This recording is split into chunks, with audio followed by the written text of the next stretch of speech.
Hey friend, in this video we're going to be talking about my journey from no painting skills to professional artist. So if you're dabbling with watercolor or any medium, rather, I wanted to point out and pull out some of the main phases that I experienced as a hobby artist, then turned professional artist. So growing up, I grew up around art supplies, but I did not go to art school. I grew up, my mom was a painter, and both of my grandmothers on both sides were also painters, but it was just a hobby that we kind of did every once in a while. It wasn't like something that we pursued or I took classes in and thought to myself, I'm gonna be a professional artist one day. It wasn't something that I ever thought that I was extraordinarily good at or had a talent in, or I had friends growing up who I would think to myself, oh, that person is the artist in the friend group, not me. And when I was about 22, 23 years old, I came across the medium of watercolor. I actually had acrylic paint that I was watering down and using as watercolor. This was before the days of, YouTube was around, but it was before the days of, like, I didn't know that YouTube tutorials on art mediums existed. I just got a smartphone and I just started like posting my artwork on Instagram for friends and family for my like 200 followers or whatever it was. But I was in what I like to call the obsession phase. So every new artist, before they start adding it to a career or they start pursuing it professionally, enters into the first stage, which is the obsession phase. And this will ebb and flow and you'll come back to this phase, but the obsession phase is just like new love. When you meet someone, you fall in love.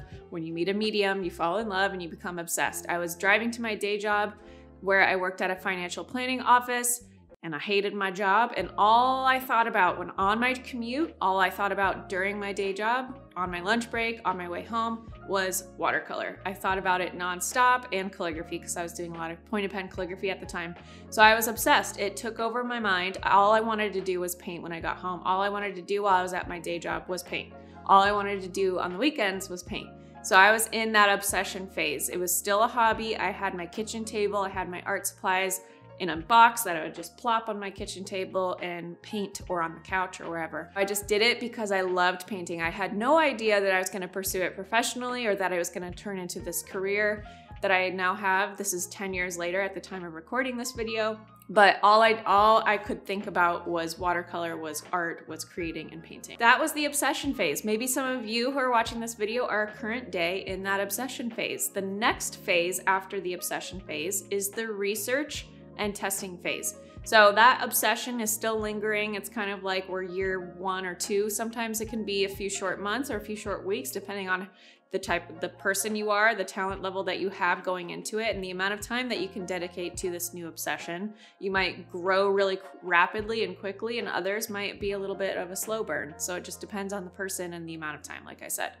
But that research and testing phase is when you start to branch out a little bit. Maybe you hop on YouTube and you start like, what is this? How does this medium actually work? What are the foundations of watercolor? What are the foundations of oil painting? Or how do I study a certain subject, and how do I sketch or paint or whatever a certain subject? So instead of just painting whatever comes to mind or whatever feels in flow during that obsession phase, you're implementing and you're being more targeted with your growth areas. Maybe where you're struggling with the medium, maybe you've hit a wall and you need help with sketching, or you've hit a wall and you need help with adding depth and dimension, or studying color theory, or mixing colors, etc. So this research and testing phase is something that I like to call a loop with the next phase of the game, which is implementation phase. So the implementation phase and the testing and research phase is kind of like a seesaw. You'll go back and forth, even daily. Sometimes within one single day, you'll go back and forth between implementation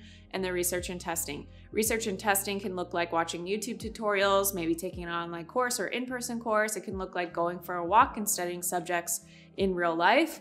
And then the implementation phase is literally when you create the stuff, the creation phase. So you're implementing what you're learning in the research and testing phase to then actually practice what you're researching and testing and pursuing, and seeing where you need to go from there. In some seasons, there's more research and testing going on, and other seasons, maybe there's more implementation, and you kind of also simultaneously weave in the obsession back through your art journey. Because as someone who's a seasoned professional artist at this point in my career, I've gone through many seasons where the obsession totally leaves the building, where I am just kind of a little burnt out or a little creatively stuck or feeling a little bit dry. And so research and testing is extremely important to bringing that obsession or that love of what you do back into your pursuits. One of the biggest ways to actually continuously grow as an artist is to always be testing, always be growing and challenging yourself, because when we get stuck,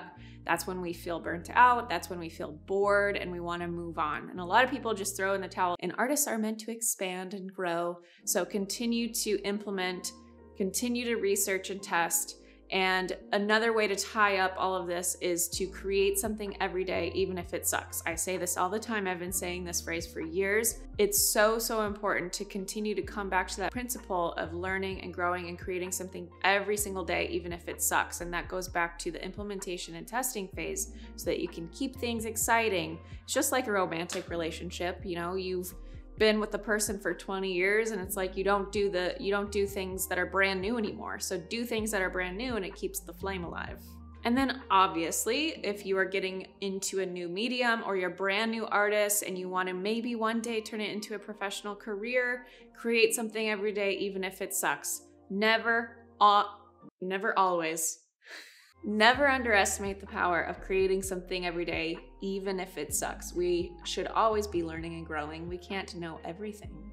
So, you know, keep that flame alive. So back to my own personal story. Obviously, when I was at my kitchen table, coming home from my 9 to 5 at the financial planning office, my work was just not good. You can actually, I've kept everything on my Instagram. So if you scroll 10 years back on my Instagram, maybe more if you're watching this video later than when we post it, you will see some of that old work. I think it was important for me to keep it up there because I teach, obviously, and I wanted to remember where I've come from and where I've been, where I continue to go. That old work there's no dimension. I don't really understand the shapes or basic shapes of flowers and things that I was painting at the time, but it didn't matter to me at the time. I was obsessed with what the medium itself was bringing to me, and that was peace and joy and fun and happiness and all positive things. And so because that obsession continued to carry me through continuous practice, I was simultaneously developing muscle memory and expanding my need for growth in that medium because I was, you know, hitting walls of, okay, I've done this type of flower over and over again. It's basically just a blob. How can I make it look like more than just a blob? And so, you know, hopping on YouTube or looking up online classes or in-person classes or really going out and studying what the flower looks like. I grew up, my mom is an avid gardener, and so she has a beautiful yard with tons and tons of flowers. So I grew up around flowers a lot. And so that was just readily available to me and to my memory as I started painting. And so I painted a lot of flowers. I would go over to my mom's yard. I would go over to, you know, local gardens or parks or whatever, and I would look at the flowers and I would study them and see what's the basic shapes. And then also looking at YouTube videos of sketching human figures or sketching other things outside of flowers would also be educational and informative on how to approach any subject, whether it's a human or a flower or whatever. So go outside in other mediums, go outside in real life and implement the things that you're learning by testing and tweaking, and pursue what lights you up. Pursue maybe your interests that are outside of, maybe you've boxed yourself into watercolor flowers. I remember when I was doing a lot of wedding stationery, I was painting a lot of wedding flowers, painting tons and tons of flowers. Just that's all I had time for because I was really booked and I had a lot of clients asking for the same types of flowers. And so when I did have free time, I would try to make time to paint portraits or try to make time to sketch portraits. And I'm so glad I made time to do that, because having that insight on the planes of a face or dimensions of a face, basic shapes in a face has also I've been able to implement those foundations into florals and still life and everything else that I paint, because it's across the board. So that's kind of a little journey, a little peek at my journey from no art skills to professional artist. Again, if you want to check out my old work, go to Jenna Rainey on Instagram and you'll see it if you scroll really far down. And As a reminder, it's so much more difficult these days. When I started 10 years ago, there wasn't a ton of noise on Instagram. Like I said, I didn't really know that YouTube tutorials existed. I'm sure they did, but I just wasn't really, like, I didn't use YouTube yet. And so I just want to remind you that you need to keep your blinders on. The comparison part of social media and scrolling and seeing all of these talented people, all of these people with tons and tons of tutorials and thousands of subscribers on YouTube or whatever it is, can be really intimidating. And that comparison literally is the thief of joy. It can suck the joy right out of this obsession that you have with this medium that you're working with. So make sure to keep your blinders on. Maybe that means having really strict boundaries on your scroll time on social media, just so you can stay focused on that obsession that you have and going out and testing and implementing the things that you want to learn.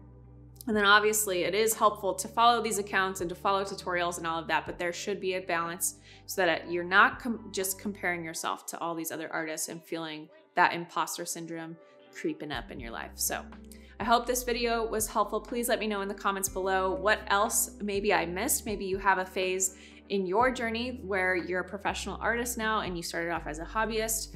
That was really helpful for you. Drop it in the comments. I'm sure it would be helpful for other people. And if you're in the early days of your art journey, I would also love to see you on my Patreon. I'm doing a lot of exclusive monthly tutorials there where I'm going in depth on watercolor and other things, sketching as well. We also have an art community for people to share their work and get feedback on their work.